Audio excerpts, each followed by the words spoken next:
Բանկերը հատկապես 2022 թվականից այս կողմ ված չեն զգում իրենց, բավական լավ են զգում զուտ եկամուտների տեսանկյունից,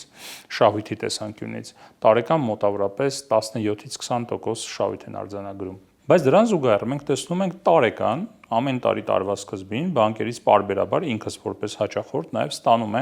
ստանում եմ տարիֆների, սակագների դեպի վերև բարձրացման հաղորդագրություններ։ Ինձ հետաքրքիր է, ախորժակը որքան կարող է լինել այդ համակարգի։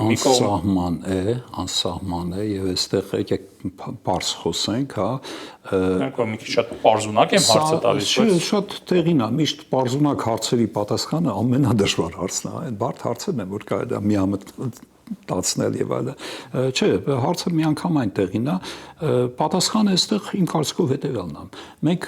այո, ազատական դաշտ ունենք, բայց մրցակցային չի մեր դաշտը։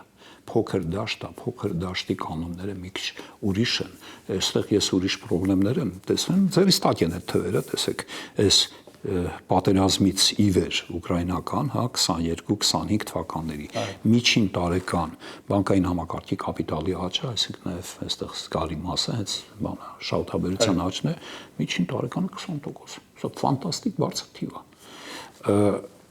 Ակտիվներ եւ այլ եւս աճի տեմպերը այո այսպիսին են, բայց այս պարագայում ես մի մտավախություն ունեմ։ Բանկային համակարգը դեր